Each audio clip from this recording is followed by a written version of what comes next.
రాష్ట్రంలోనే వద్దంటే 80 నుంచి 1,00,000 ఓట్ల మెజార్టీతో గెలిచే కార్యక్రమం మీరందరూ ఇక్కడికి తీసుకొని వచ్చిన దానికి మీకు ధన్యవాదాలు చెప్పుకుంటూ, ఆంధ్రప్రదేశ్లోనే నా నమ్మకం జగనన్న అంటే మన సర్వేపల్లి నియోజకవర్గంలో నా నమ్మకం మా ఆత్మీయుడు కాకాని గోవర్ధన్ రెడ్డి అని మీరు చెప్తా ఉంటే ఇదే వారి గెలుపుకి ఇది ఒక పూలబాట. ఇప్పుడే మన ఎస్టీ సోదరి నిజంగా నాకు చాలా సంతోషమైంది మాట్లాడినప్పుడు. దయచేసి ఇక్కడ ప్రెస్ వాళ్ళకి కూడా చెప్తున్నాను, ఇక్కడ చూడండి, చంద్రబాబు ఆయన ముఖ్యమంత్రి ఉన్నప్పుడు ఎస్సీ ఎస్టీ బీసీ మైనార్టీని స్టేజ్ పైన కూర్చొని పెట్టి మాట్లాడే స్వతంత్రం ఇచ్చినటువంటి 77 సంవత్సరాల్లో నిజమైన స్వతంత్రం ఎస్సీ ఎస్టీ బీసీ మైనార్టీకి వచ్చిందంటే ఆ జగన్మోహన్ రెడ్డి గారి భిక్షమైన మాత్రం నేను చెప్తున్నాను. దానికి తోడు నీడగా మా గోవర్ధన్ రెడ్డి గారి యొక్క ఆలోచన విధానం, ఆయన పైన ఉన్న ఆప్యాయత మీరందరూ కూడా ఇక్కడికి రావడం జరిగింది. అదేవిధంగా చాలా చక్కగా మాట్లాడాడు బీసీల గురించి. నేను ఆశ్చర్యపోయినా, ఆయనతో కూడా 4-5 నియోజకవర్గాల్లో పోయినా, కానీ ఇంత చక్కగా ఇంత చరిత్ర తెలిసి బీసీల కోసం ఇంత పాటుపట్టేది కృష్ణయ్య అనుకున్నానే. కానీ నేను ఈరోజు బీద మస్తాన్ గారు నీకు పాదాభివందనాలు. నిజంగా కూడా నాకు చాలా ఆశ్చర్యం ఉన్నది. మా ఎస్టీ సోదరి మాట్లాడినప్పుడు ఆమెకి నిజంగా హృదయపూర్వకంగా ఆశీర్వదించాను. మా సోదరుడు చిన్న వయసు అందరిలో అభిమానవంతుడు మా ఎంపీ గారికి, మైనారిటీ సోదరుడు చాలా చక్కగా మాట్లాడిన వారికి మీకందరికి కూడా మరి ఒక తూరి నమస్కరిస్తూ, టైం ఇప్పుడే కాలాతీతం అయింది కాబట్టి అమ్మ మన కల్పలత మీ అబ్జర్వర్, మీకు ఊరు అబ్జర్వర్లు అవసరం లే, ఆంధ్రాలో మీరే అందరికీ అబ్జర్వర్లు. మాట తప్పితే మాట తప్పనివాడు, మడమ తిప్పనివాడు జగన్మోహన్ రెడ్డి అంటే నాకు తెలిసి ఆయన రెండో వ్యక్తిగా మాట ఇస్తే మడమ తప్పని వ్యక్తి గోవర్ధన్ రెడ్డి గారిని ఎందుకు చెప్తున్నానంటే, నేను సత్యవేడి ఎమ్మెల్యేగా ఉన్నప్పుడు, ప్లీజ్ ఇప్పుడు మనకు అరుపులు కాదు కావాల్సింది, మళ్ళీ అరవండి, మళ్ళీ మీ హృదయంలో పెట్టుకోండి. ఓటు ఒక్కటి కూడా మిస్ కాకుండా జగనన్నకి ఫ్యాన్ గుర్తంటే అది గోవర్ధన్ రెడ్డి ఫ్యాన్ గుర్తని వేయండి. నేను ఎమ్మెల్యేగా ఉన్నప్పుడు పెళ్లకూరు మండలంలో ఏ జిల్లా పరిషత్ చైర్మన్లు కూడా తిరగలా.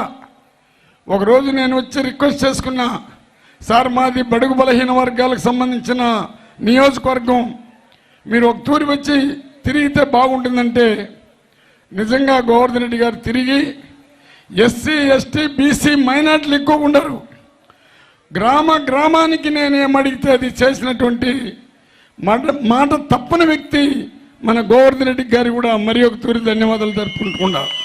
అదేవిధంగా బీద మస్తాన్ గారు కూడా ఆయన రాజ్యసభ సభ్యుడైనప్పుడు కంగ్రాలు చేసిన దాన్ని గుర్తుపెట్టుకున్నాడు. సార్ మాకు పేదవాళ్ళు ఉండారు, బీసీలు ఉండారు, ఒక కమ్యూనిటీ హాల్ ఇవ్వండి అంటే వారు కమ్యూనిటీ హాల్ ఇచ్చిన దానికి వారికి, మా తిరుపతి ఎంపీ గారు కూడా ఒక కమ్యూనిటీ హాల్ ఇచ్చారు వారికి తెలుపుకుంటూ 2 విషయాలు చెప్పదలుచుకున్నా. ఏంటి ఎస్సీ ఎస్టీ బీసీలు, నా ఎస్సీలు నా ఎస్టీలు నా బీసీలు.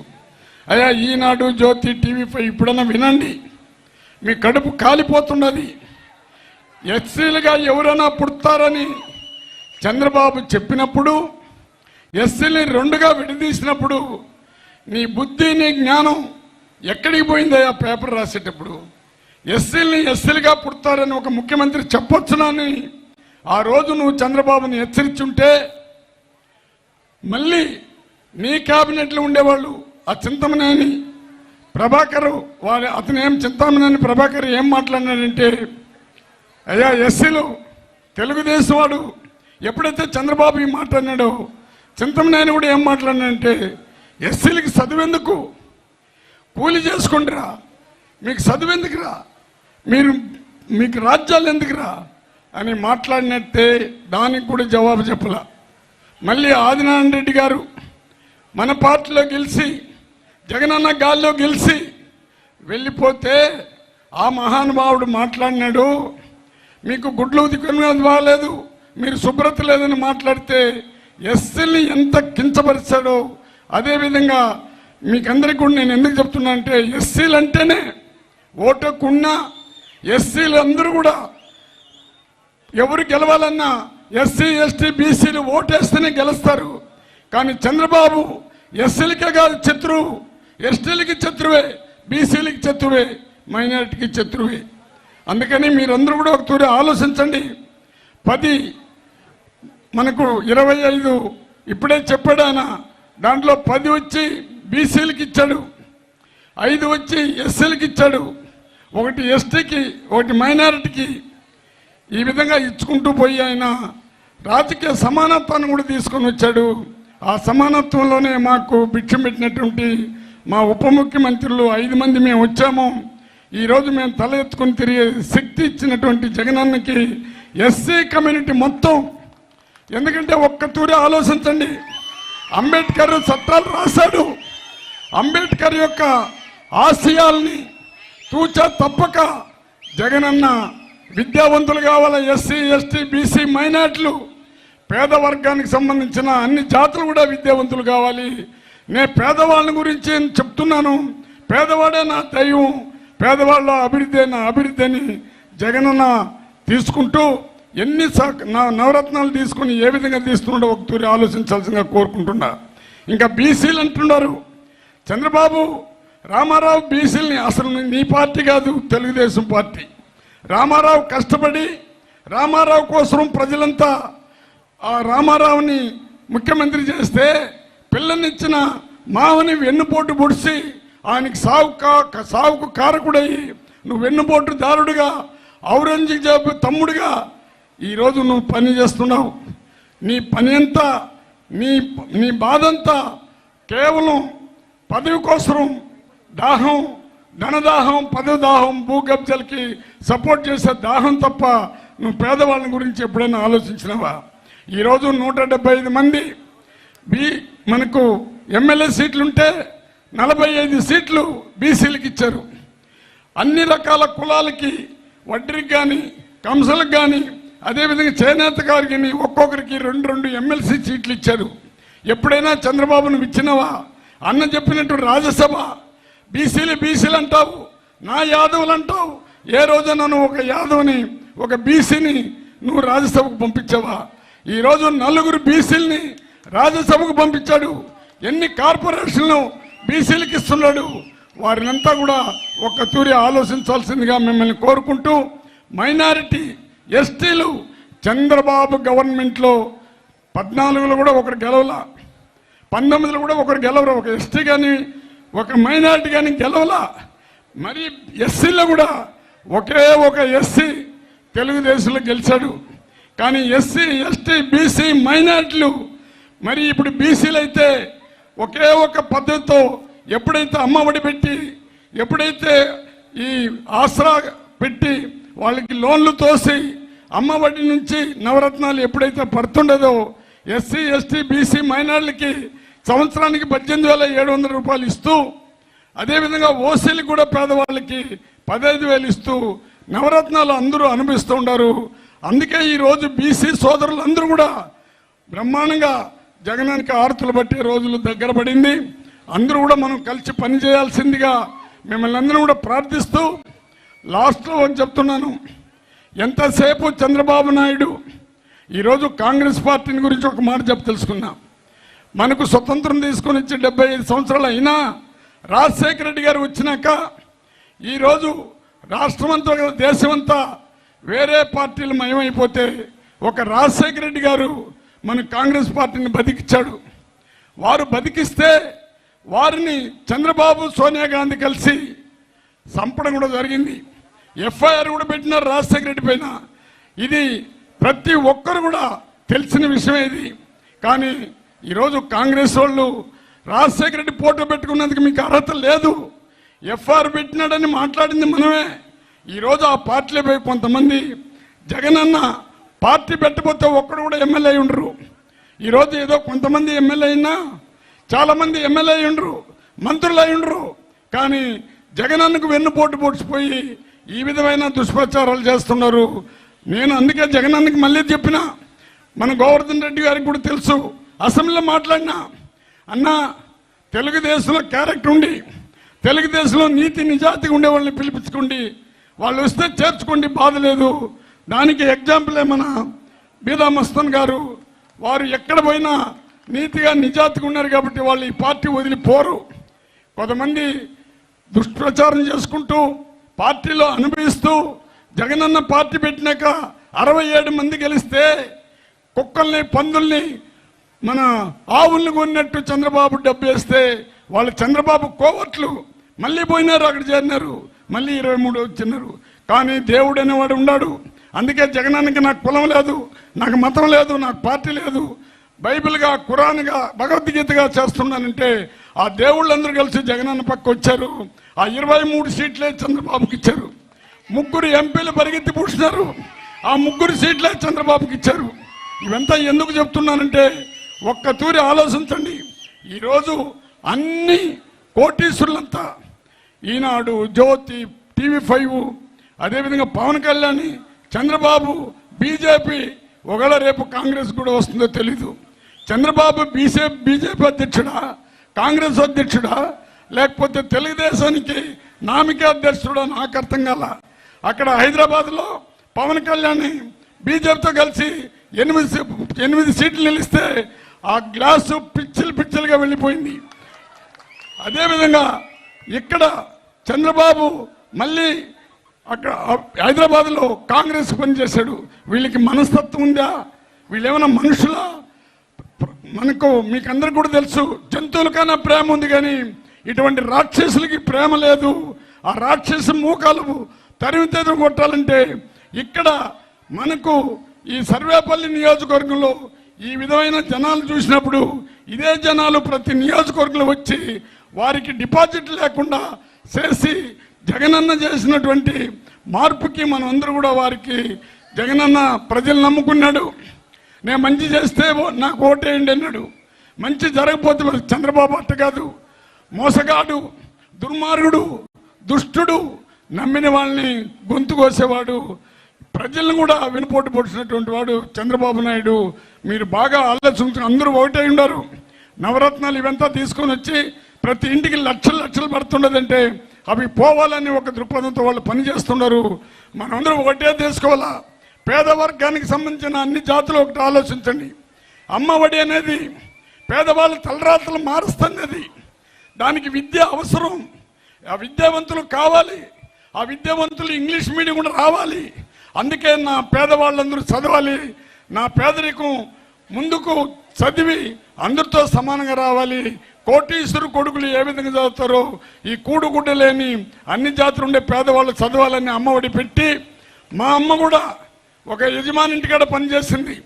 ఆ రోజు ఆ యజమాని కొడుకు షూ వేసుకొని పుస్తకాలు తీసుకొని గుడ్డలు కట్టుకొని ఒక కిట్ ఎత్తుకొని పోతుంటే మా తల్లి కూడా మా వాడు ఎప్పుడు ఈ విధంగా రాబోతాడు, ఏ దేవుడు వచ్చి మా పేదవాళ్ళని కనికరించిపోతారని అని ఆమె ప్రార్థించినట్టే ప్రతి పేదవ తల్లిలు కూడా ప్రార్థించారు. ఈరోజు సమానంగా ఏ పేదవాడు కూడా చదువుకి ఎలాంటి ఇబ్బంది లేకుండా అంతా ఫ్రీయే. గుడ్డలు ఫ్రీ, ఎడ్యుకేషన్ మీకు పుస్తకాలు free, dictionary free, shoe free, English medium కూడా ఫ్రీ. ఈరోజు ఈనాడు అడుగుతున్నా ఇంగ్లీష్ మీడియం కాదంట అంటే ఆయన కొడుకు, ఆయన అల్లుడు బిడ్డలు ఇంగ్లీష్ మీడియం చదవాలా. పేదవాడు బిడ్డ ఇంగ్లీష్ చదవకూడదు. చంద్రబాబు పిల్లకాయలు ఇంగ్లీష్ మీడియం చదవాలా. అంటే కోటీశ్వరుల బిడ్డలు ఇంగ్లీష్ చదవాలా.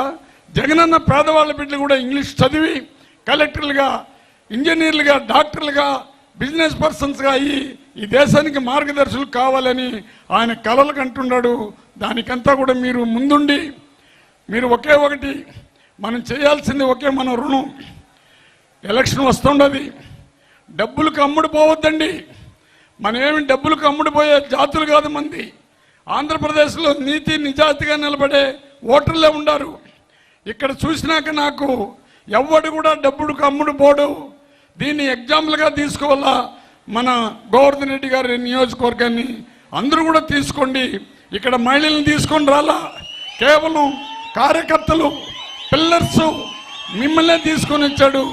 మీరు ఎల్లప్పుడూ అన్న సేవ మీకు అవసరం, పేదవాళ్ళకి సేవ చేసే దాంట్లో జగనన్న మాదిరిగా ముందుకు వచ్చి పోతున్నాడు.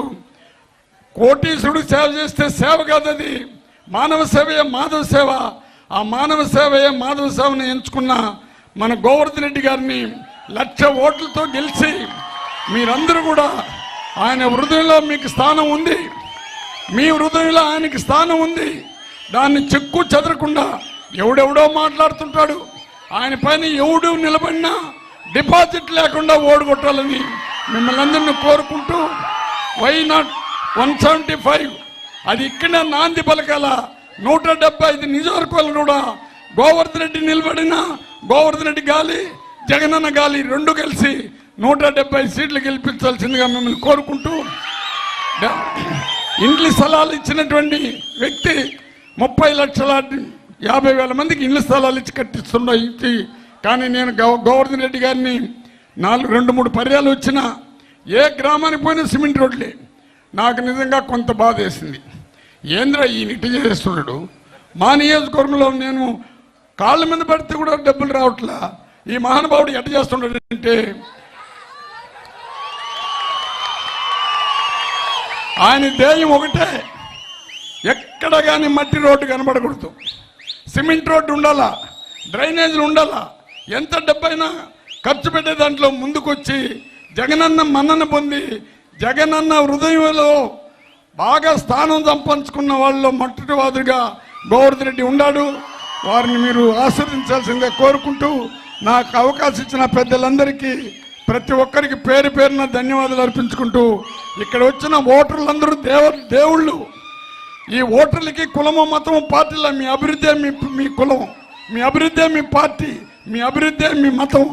ఆ విధంగా తీసుకున్న జగనన్నని మీరు ఆశీర్వదించాలిగా కోరుకుంటూ, అన్నని మళ్ళీ మేము రావాలా, వారి విజయోత్సవ సభకు నేను రావాలా, 1,00,000 ఓట్లతో గెలిచినాడని జగనన్నను కూడా ఈ నియోజకవర్గానికి ఖచ్చితంగా పిలిపిస్తాడు. మేమందరూ కూడా వచ్చి మళ్ళీ ఆయనకి కృతజ్ఞతలు చెప్పేసి పోతామని మాట ఇస్తూ, చాలాసేపు మాట్లాడిన దానికి కోప్పడొద్దండి, ఎందుకంటే టైం అయిపోయింది. ఈ జనాలు ఎవరు లేచి కూడా పోలా, ఎవరైనా లేచిపోతుంటారు కాబట్టి నిలిపేసి ఉంటాను. మన బేదమస్తాన్ సార్ చెప్పినట్టు మీకందరికీ తల వంచి నమస్కరిస్తూ, ఓటర్లకు అందరికీ కూడా పాదాభివందనాలు చేసుకుంటూ మీకు మీ దగ్గర నుంచి సెలవు తీసుకుంటాను. నాకు ఈ అవకాశం ఇచ్చి నన్ను మాట్లాడించిన దానికి గోవర్ధన్ రెడ్డి గారికి శతకోటి వందనాలు అర్పించుకుంటూ విరమించుకుంటాను. ఈరోజు ఇంత పెద్ద ఎత్తున విచ్చేసి ఈ కార్యక్రమాన్ని జయప్రదం చేసినటువంటి మీ అందరికీ కూడా హృదయపూర్వకమైనటువంటి ధన్యవాదాలు తెలియజేసుకుంటూ, మీ అందరికీ పేరు పేరున సంక్రాంతి శుభాకాంక్షలు తెలియజేస్తూ, చివరిగా సర్వేపల్లి నియోజకవర్గ పరిశీలకురాలు సోదరి శ్రీమతి కోడూరు కల్పలత గారు వందన సమర్పణ చేయాల్సిందిగా కోరుతున్నాను. సభకు నమస్కారం. గౌరవనీయులు సభాధ్యక్షులు, గౌరవనీయులు పెద్దలు, సర్వేపల్లి నియోజకవర్గ ప్రతి కుటుంబ ముద్దుబిడ్డ కాకాని గోవర్ధన్ రెడ్డి గారికి, అదేవిధంగా జగన్మోహన్ రెడ్డి గారి ప్రతినిధులుగా విచ్చేసినటువంటి నా డిప్యూటీ సీఎం నారాయణ స్వామి గారికి, స్రవంతి గారికి, రాజ్యసభ సభ్యులు మస్తాన్ రావు గారికి, గురుమూర్తి గారికి, కాదర్ బాషా గారికి, అంతేకాకుండా ఈ యొక్క కార్యక్రమాన్ని ఎన్నికల సభగా కాకుండా విజయోత్సవ సభగా తీర్చిదిద్దేందుకు విచ్చేసినటువంటి సర్వేపల్లి నియోజకవర్గ ప్రతి ఒక్క ముద్దుబిడ్డకి పేరు పేరున నా యొక్క నమస్కారాలు తెలియజేసుకుంటా ఉన్నాను. మీడియా సోదరులందరికీ కూడా నా యొక్క ప్రత్యేక నమస్కారాలు తెలియజేసుకుంటా ఉన్నాను. ఈరోజు ఈ పెద్దలందరూ కూడా ఈ ఎన్నికల సమయంలో మీ దగ్గరికి జగన్మోహన్ రెడ్డి గారి సందేశాన్ని తీసుకొచ్చారు. జగన్మోహన్ రెడ్డి కష్టాన్ని మీ అందరికీ తెలియజేశారు.